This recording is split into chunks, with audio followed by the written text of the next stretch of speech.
Hello అండి. Welcome to Madhu lessons.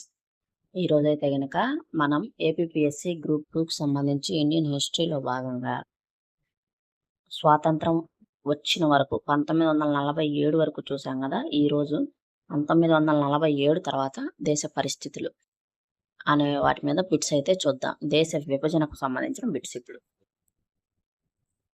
భారత విభజనకు ప్రధాన కారణంగా చెప్పబడేది ఏది? భాషా వివాదాలు, మత ఆధారిత రాజకీయాలు, ఆర్థిక సమస్యలు, విద్యా లోపం. ఆన్సరు మత ఆధారిత రాజకీయాలు. రెండు జాతుల సిద్ధాంతంను ప్రతిపాదించినది ఎవరు? గాంధీ, నెహ్రూ, జిన్నా, అంబేద్కర్. రెండు జాతుల సిద్ధాంతాన్ని ప్రతిపాదించింది ఎవరు? గాంధీ, నెహ్రూ, జిన్నా, అంబేద్కర్. ఆన్సరు జిన్నా. ముస్లిం లీగ్ను స్థాపించిన సంవత్సరం ఏది? 1905, 1906, 1911, 1916. ఆన్సర్ 1906. లాహోర్ రిజల్యూషన్ ఏ సంవత్సరంలో జరిగింది? 1935, 1940, 1942, 1946. ఆన్సర్ 1940లో. డైరెక్ట్ యాక్షన్ డే ఎప్పుడు జరిగింది? 1942, 1945, 1946, 1947. ఆన్సర్ 1946. డైరెక్ట్ యాక్షన్ డేకు కారణమైన పార్టీ ఏది? Congress, Muslim League, Hindu Mahasabha, communist party. Answer Muslim League. భారత విభజనకు తుది ప్రణాళిక ఏది? Cripps mission, cabinet mission, Mountbatten ప్రణాళిక, వేవెల్ ప్రణాళిక. భారత విభజనకు తుది ప్రణాళిక మౌంట్ బాటన్ ప్రణాళిక. మౌంట్ బాటన్ ప్రణాళికను ప్రకటించిన సంవత్సరం ఏది? 1945, 1946, 1947, 1948. ఆన్సరు 1947. భారత స్వాతంత్ర చట్టం ఇండియన్ ఇండిపెండెన్స్ యాక్ట్ ఏ సంవత్సరం ఆమోదించబడింది? 1946, 1947, 1948, 1950. ఆన్సరు 1947లో. భారత విభజన సమయంలో భారత వైస్రాయ్ ఎవరు? Lord Wavell, Lord Curzon, Lord Mountbatten, Lord Ripon. Answer Lord Mountbatten. Pakistan ఏర్పాటు చేయడానికి ప్రధాన నాయకుడు ఎవరు? గాంధీజీ, నెహ్రూ, జిన్నా, తిలక్. ఆన్సరు జిన్నా. ఆన్సరు జిన్నా. పంజాబ్ విభజనకు బాధ్యత వహించిన కమిషన్ ఏది? Hunter commission, Simon commission, Radcliffe commission, Sarkar commission. Answer Radcliffe commission. Bengal విభజనకు కూడా నిర్ణయం తీసుకున్న కమిషన్ ఏది? Radcliffe commission, Cripps commission, Wavell commission, cabinet commission. Answer Radcliffe commission. Radcliffe line దేన్ని సూచిస్తుంది? భారత్ చైనా సరిహద్దు, భారత్ పాకిస్తాన్ సరిహద్దు, భారత్ నేపాల్ సరిహద్దు, భారత్ శ్రీలంక సరిహద్దు. ఆన్సరు భారత్ పాకిస్తాన్ సరిహద్దు. భారత విభజన సమయంలో పెద్ద ఎత్తున ప్రజలు వలసలు ఏ కారణంగా జరిగాయి? ఉద్యోగాల కోసం, విద్య కోసం, మత భయం, వాతావరణం. ఆన్సరు మత భయం. విభజన సమయంలో అత్యధిక హింస ఎక్కడ జరిగింది? Tamil Nadu, Punjab, Odisha, Kerala. Answer Punjab. Cabinet machine ఎప్పుడు భారత్కు వచ్చింది? 1942, 1945, 1946, 1947. ఆన్సర్ 1946లో వచ్చింది. క్యాబినెట్ మిషన్ లక్ష్యం ఏమిటి? విభజన చేయడం, రాజ్యాంగ రూపకల్పన, యుద్ధం ఆపడం, బ్రిటిష్ పాలన కొనసాగించడం. ఆన్సర్ రాజ్యాంగ రూపకల్పన. ముస్లిం లీగ్ డైరెక్ట్ యాక్షన్ డేను ఎందుకు ప్రకటించింది? స్వాతంత్రం కోసం, పాకిస్తాన్ కోసం ఒత్తిడి, పన్నుల వ్యతిరేకత, బ్రిటిష్ వ్యతిరేకత. ఆన్సర్ పాకిస్తాన్ కోసం ఒత్తిడి. విభజనకు ముందు అంతిమ వైస్రాయ్ ఎవరు? Curzon, Mountbatten, Wavell, Ripon. Answer Mountbatten. Pakistan అనే పేరును మొదట ప్రతిపాదించింది ఎవరు? Mohammad Ali Jinnah, Chaudhary Rahmat Ali, Syed Ahmad Khan, Liaquat Ali Khan. Answer Chaudhary Rahmat Ali. Direct action day సందర్భంగా కలకత్తాలో జరిగిన హింసను ఏమని పిలుస్తారు? Great mutiny, great Calcutta killing, Jallian Walabagh, Noakhali హింస. Answer great Calcutta killing. Noakhali హింస ఎక్కడ జరిగింది? పంజాబ్, బెంగాల్, బీహార్, సింధ్. ఆన్సర్ బెంగాల్లో జరిగింది. విభజన సమయంలో సరిహద్దు గీతను గీయడానికి నియమించిన వ్యక్తి ఎవరు? Lord Mountbatten, Cyril Radcliffe, Lord Wavell, Stafford Cripps. Answer Cyril Radcliffe. Radcliffe commission Bharat గురించి ముందుగా అనుభవం ఉందా? లేదు. విభజన సమయంలో పంజాబ్ను ఎన్ని భాగాలుగా విభజించారు? 2, 3, 4, 5. ఆన్సర్ 2 భాగాలుగా విభజించారు. పంజాబ్ విభజనలో పశ్చిమ భాగం ఏ దేశంలో చేరింది? పాకిస్తాన్, భారత్, నేపాల్, బంగ్లాదేశ్. ఆన్సర్ భారత్. విభజన సమయంలో శరణార్థుల సంఖ్య సుమారు ఎంత? 1 కోటికి పైగా. విభజన సమయంలో జరిగిన వలసలు ఏ విధంగా పేర్కొంటారు? స్వచ్ఛంద వలసలు, బలవంతపు వలసలు, ఆర్థిక వలసలు, విద్యా వలసలు. ఆన్సర్ బలవంతపు వలసలు. విభజన వల్ల అత్యధికంగా ప్రభావితమైన సామాజిక వర్గం ఏది? రైతులు, వ్యాపారులు, మహిళలు, అధికారులు. ఆన్సర్ మహిళలు. ముస్లిం లీగ్ డైరెక్ట్ యాక్షన్ ప్రకటించిన సంవత్సరం ఏది? 1946లో. విభజన నిర్ణయం అధికారికంగా ప్రకటించిన తేదీ ఏది? విభజన నిర్ణయం అధికారికంగా ప్రకటించిన తేదీ జూన్ 3, 1947. ఇండియన్ ఇండిపెండెన్స్ యాక్ట్ ప్రకారం భారతదేశం ఎప్పుడు స్వాతంత్రం పొందింది? ఆగస్టు 15. పాకిస్తాన్ తొలి రాజధాని ఏది? కరాచీ. విభజన సమయంలో బెంగాల్ గవర్నర్ ఎవరు? Mountbatten, Cyril Radcliffe, Frederick Burrows, Wavell. Answer Frederick Burrows. Punjab విభజన సమయంలో హింసను నియంత్రించడానికి ఏర్పాటు చేసిన బలగం ఏది? Indian army, Punjab boundary force, British police, national guard. Answer Punjab boundary force.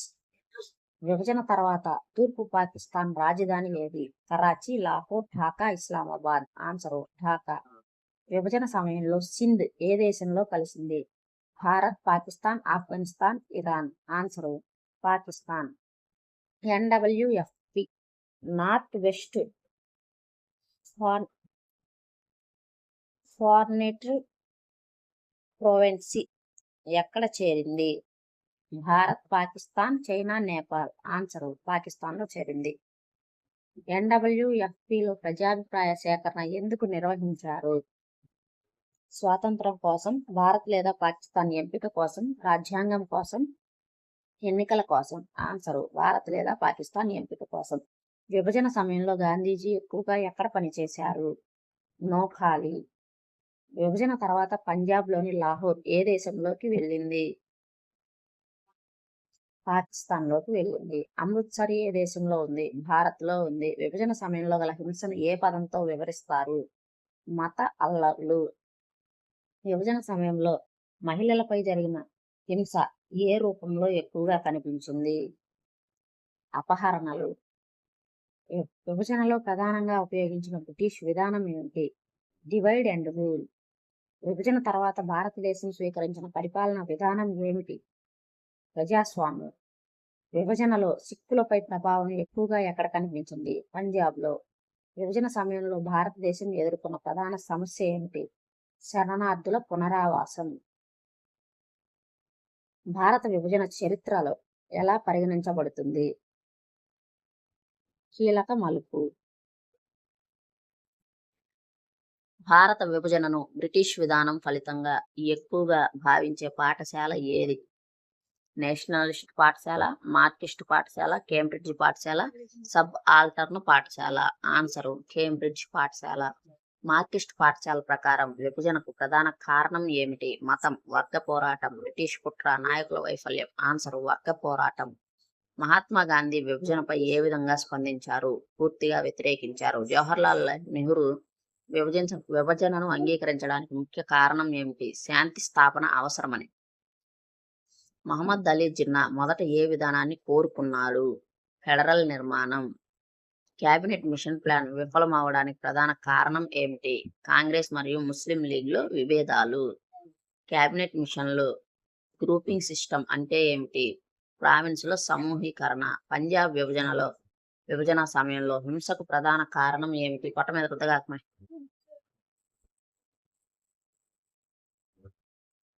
మత విభజన. బెంగాల్లో విభజన సమయంలో పరిస్థితి ఎలా ఉంది? తీవ్ర హింసతో కూడింది. సిరిల్ రాడ్క్లిఫ్ నిర్ణయాలపై ప్రధాన విమర్శ ఏమిటి? భారత పరిజ్ఞానం లేకపోవడం. బౌండరీ కమిషన్ ప్రధాన పని ఏమిటి? సరిహద్దులను నిర్ణయించటం. విభజన తర్వాత భారత ప్రభుత్వానికి పెద్ద సవాలు ఏమిటి? శరణార్థుల పునరావాసం కోసం భారత ప్రభుత్వం ఏ చర్యలు తీసుకుంది? భూముల పంపిణీ. విభజన సమయంలో మహిళలపై ప్రధానంగా ఏ సమస్య ఎదురైంది? అపహరణలు మరియు హింస. మహిళల రక్షణ కోసం 2 దేశాలు ఏ చర్యలు తీసుకున్నాయి? Recovery operation. విభజన తర్వాత భారత్ పాకిస్తాన్ సంబంధాలు ఎలా మారాయి? ఉద్రిక్తంగా. కాశ్మీర్ సమస్యకు విభజన ఎలా కారణమైంది? సరిహద్దు వివాదం వల్ల. Partition was a result of elite politics అనే అభిప్రాయం ఏ పాఠశాలకు చెందింది? కేంబ్రిడ్జ్. డివైడ్ అండ్ రూల్ విభజనలో ఎలా పనిచేసింది? మత విభేదాలు పెంచటం ద్వారా. విభజనను నివారించవచ్చా అనే చర్చ ఏ విభాగానికి చెందుతుంది? చారిత్రాత్మక విశ్లేషణ. ఇప్పుడు సంస్థానాల విలీనం అనే అంశం మీద బిట్స్ చూద్దాం. స్వాతంత్రం సమయంలో భారతదేశంలో సుమారు ఎన్ని సంస్థానాలు ఉన్నాయి? 560+, అంటే 565 ఉన్నాయి. దేశ సమీకరణలో కీలక పాత్ర పోషించిన నాయకుడు ఎవరు? సర్దార్ వల్లభాయ్ పటేల్. సర్దార్ పటేల్ సహకరించిన సివిల్ సర్వెంట్ ఎవరు? విపి మీనన్. సంస్థానాల విలీనానికి ఉపయోగించిన పత్రం ఏది? ఇన్స్ట్రుమెంట్ ఆఫ్ యాక్సేషన్ ద్వారా సంస్థానాలు ఏ అంశాలను కేంద్రానికి అప్పగించాయి? రక్షణ, విదేశాంగము, కమ్యూనికేషన్. దేశ సమీకరణ ప్రక్రియ ఎప్పుడు ప్రారంభమైంది? 1947. సంస్థానాలు స్వతంత్రంగా ఉండే అవకాశం ఉంది. సంస్థానాలపై బ్రిటిష్ పరిపాలనను ఏమని పిలిచేవారు? Direct rule, paramountcy, swaraj, federalism. Answer paramountcy రద్దు ఎప్పుడు జరిగింది? 1947లో. జునాగఢ్ సమస్య ఎలా పరిష్కరించారు? ప్రజాభిప్రాయ సేకరణ. జునాగఢ్ పాలకుడు ఏ మతానికి చెందినవాడు? ముస్లిం మతానికి చెందినవాడు. జునాగఢ్ ప్రజలు ఏ మతాన్ని ఎక్కువగా నాయకుడేమో ముస్లిం మతానికి చెందినవాడు. జునాగఢ్ లో ఉన్న ప్రజలందరూ ఏమో హిందూ మతానికి ఎక్కువగా చెందినవారు అన్నమాట. హైదరాబాద్ విలీనానికి చేపట్టిన చర్య ఏమిటి? Operation polo. హైదరాబాద్ పాలకుడు ఎవరు? నిజాం నవాబు ఉల్ ముల్క్.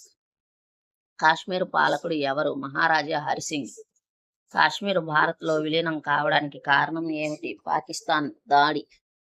కాశ్మీర్ విలీన పత్రంపై సంతకం చేసిన వారు ఎవరు? హరిసింగ్. దేశ సమీకరణలో పటేల్ ని ఏమని పిలుస్తారు? ఉక్కు మనిషి, ఐరన్ మ్యాన్. సంస్థానాల విలీనంలో ప్రధాన వివాదం ఏమిటి?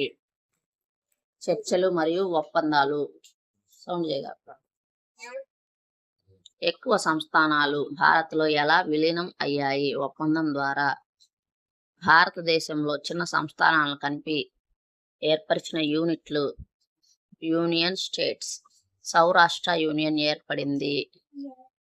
చిన్న సంస్థానాల విలీనం ద్వారా. రాజస్థాన్ యూనియన్ ఎలా ఏర్పడింది? అనేక సంస్థానాల విలీనం ద్వారా. దేశ సమీకరణలో ప్రధాన లక్ష్యం ఏమిటి? రాజకీయ ఐక్యత. సంస్థానాలు భారత్లో విలీనం కావడానికి ముఖ్య కారణం ఏమిటి? ఆర్థిక ప్రయోజనం, భద్రత, రాజకీయ ఒత్తిడి. అన్ని. ట్రావెన్కోర్ సంస్థానం ప్రారంభంలో ఏ నిర్ణయం తీసుకుంది? స్వతంత్రంగా ఉండాలని. భోపాల్ సంస్థానం ఏ నిర్ణయం తీసుకుంది? స్వతంత్రంగా ఉండాలని. దేశ సమీకరణ ప్రక్రియ ఎప్పుడు పూర్తయింది? 1949లో. హైదరాబాద్ విలీన సంవత్సరం 1948. కాశ్మీర్ సమస్య ఏ రంగానికి చెందినది? అంతర్జాతీయం. దేశ సమీకరణలో పటేల్ విధానం సాఫ్ట్ ప్లస్ కఠిన విధానం. సంస్థానాల విలీనంలో ప్రధాన అవరోధం ఏమిటి? రాజుల వ్యతిరేకత. సంస్థానాల విలీనంలో ప్రజల పాత్ర ఏమిటి? కొత్త ఉంది. దేశ సమీకరణ వల్ల ఏమి సాధ్యమైంది? ఆర్థిక అభివృద్ధి, రాజకీయ ఐక్యత, సైనిక శక్తి. అన్ని. పటేల్ ను దేశ సమీకర్తగా ఎందుకు పిలుస్తారు? సంస్థానాల విలీనం ఆయన వల్లే అయింది కాదు. దేశ సమీకరణలో నెహ్రూ పాత్ర. విదేశాంగంలో సహాయం చేశారు. సంస్థానాల విలీనంలో బ్రిటిష్ పాత్ర తటస్థం. కాశ్మీర్ విలీనం తర్వాత ఏ సమస్య వచ్చింది? యుద్ధం. సంస్థానాల విలీనంలో ముఖ్యమైన పద్ధతి ప్రజాభిప్రాయ సేకరణ, ఒప్పందం, యుద్ధం. అన్ని. దేశ సమీకరణలో భారతదేశానికి ఏమిచ్చింది? ఐక్యత. చిన్న సంస్థానాలను ఏ విధంగా కలిపారు? యూనియన్లుగా. దేశ సమీకరణంలో అత్యంత క్లిష్టమైన కేసు కాశ్మీర్. సంస్థానాల విలీనంలో రాజకీయ చాతుర్యం అవసరమా అంటే ఉంది. దేశ సమీకరణ భారత రాజ్యాంగానికి ఎలా సహాయపడింది? యూనియన్ నిర్మాణం బలపడింది. సంస్థానాల విలీనంలో ప్రధాన విజయంగా దేన్ని భావిస్తారు? శాంతియుత విలీనం. దేశ సమీకరణలో సైనిక చర్య ఎక్కడ అవసరమైంది? హైదరాబాద్లో. దేశ సమీకరణ భారతదేశాన్ని ఎలా మార్చింది? ఐక్య దేశంగా. సంస్థానాల విలీనంలో ఒత్తిడి ఉపయోగపడిందా? అవును. దేశ సమీకరణ తర్వాత భారతదేశం ఏ విధంగా మారింది? ఫెడరల్ యూనియన్ గా మారింది. దేశ సమీకరణ చరిత్రలో ఎలా పరిగణించబడుతుంది? కీలక విజయం. పారామౌంటెన్సీ ల్యాప్స్ అంటే ఏమిటి? బ్రిటిష్ పాలన ముగియడం, సంస్థానాలపై బ్రిటిష్ ఆధిపత్యం రద్దు కావటం, రాజ్యాంగ అమలులో ఎన్నికల ప్రారంభం. ఆన్సర్. సంస్థానాలపై బ్రిటిష్ ఆధిపత్యం రద్దు కావటం. స్టాండ్ స్టిల్స్ అగ్రిమెంట్ యొక్క ఉద్దేశం ఏమిటి? సంస్థానాల విలీనం, ప్రస్తుత పరిపాలన కొనసాగింపు, యుద్ధం నిలిపివేత, రాజ్యాంగం అమలు. ఆన్సర్. ప్రస్తుత పరిపాలన కొనసాగింపు. సర్దార్ వల్లభాయ్ పటేల్ విధానంలో క్యారెట్ అండ్ స్టిక్ పాలసీ అంటే ఏమిటి? కేవలం చర్యలు, ప్రోత్సాహం ప్లస్ ఒత్తిడి, కేవలం యుద్ధం, కేవలం చట్టం. ఆన్సర్. ప్రోత్సాహం ప్లస్ ఒత్తిడి. విపి మేనన్ పాత్ర ప్రధానంగా ఏ రంగంలో ఉంది? పరిపాలన, చర్చలు మరియు ఒప్పందాలు. జునాగఢ్ కేసు ఏ సిద్ధాంతాన్ని బలపరుస్తుంది? ప్రజాభిప్రాయ ప్రాధాన్యతను. హైదరాబాద్ కేసులో సైనిక చర్య ప్రధాన కారణం ఏమిటి? అంతర్గత అశాంతి మరియు రజాకార్లు. కాశ్మీర్ విలీనంలో ఇన్స్ట్రుమెంట్ ఆఫ్ యాక్షన్ ఏ సందర్భంలో జరిగింది?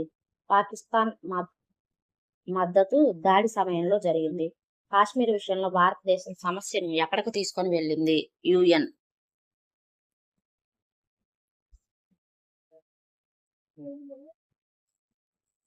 ప్రివ్యూ స్పర్స్ అంటే ఏమిటి? రాజులకు ఇచ్చే భత్యం. ప్రివ్యూ పర్స్ రద్దు ఎప్పుడు జరిగింది? 1971. చిన్న సంస్థానాలను విలీనం చేసినప్పుడు ఏర్పడిన యూనియన్కు ఉదాహరణ సౌరాష్ట్ర. దేశ సమీకరణలో పొలిటికల్ ఇంటిగ్రేషన్ అంటే ఏమిటి? ఒకే రాజకీయ వ్యవస్థలో కలపడం. సంస్థానాల విలీనంలో అత్యంత సాఫ్ట్ విధానం ఎక్కడ ఉపయోగించారు? ఎక్కువ సంస్థానాల్లో. దేశ సమీకరణలో యూజ్ ఆఫ్ ఫోర్స్ పరిమితంగా ఎందుకు ఉపయోగించారు? సైన్యం బలహీనంగా ఉంది, రాజకీయ పరిణామాలు, అంతర్జాతీయ ఒత్తిడి. అన్ని. ఆపరేషన్ పోలో ఎంతకాలం కొనసాగింది? 5 రోజులు. కాశ్మీర్ సమస్య అన్ఫినిష్డ్ అజెండా ఆఫ్ పార్టీషన్ గా ఎందుకు భావిస్తారు?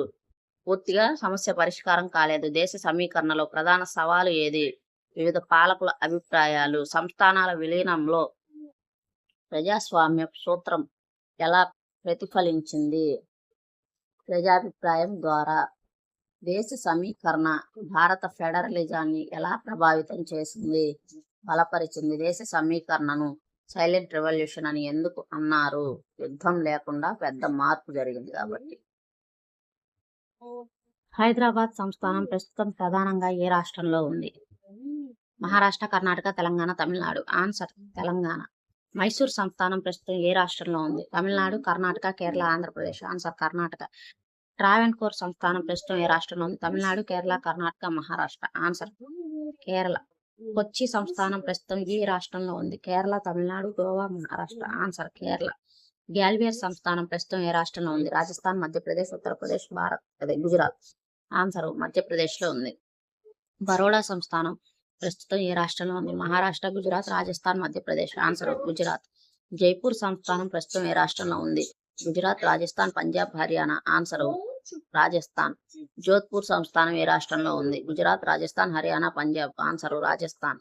భోపాల్ సంస్థానం ప్రస్తుతం ఏ రాష్ట్రంలో ఉంది? మధ్యప్రదేశ్, ఉత్తరప్రదేశ్, బీహార్, ఛత్తీస్గఢ్. ఆన్సర్ మధ్యప్రదేశ్.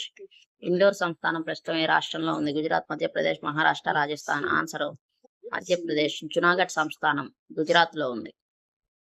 కాశ్మీర్ సంస్థానం ఏ కేంద్ర పాలిత ప్రాంతంగా ఉంది? జమ్మూ మరియు కాశ్మీర్. పాటియాలా సంస్థానం ప్రస్తుతం ఏ రాష్ట్రంలో ఉంది? పంజాబ్. కపుర్తలా సంస్థానం ప్రస్తుతం ఏ రాష్ట్రంలో ఉంది? పంజాబ్. కొల్హాపూర్ సంస్థానం ప్రస్తుతం ఏ రాష్ట్రంలో ఉంది? మహారాష్ట్ర.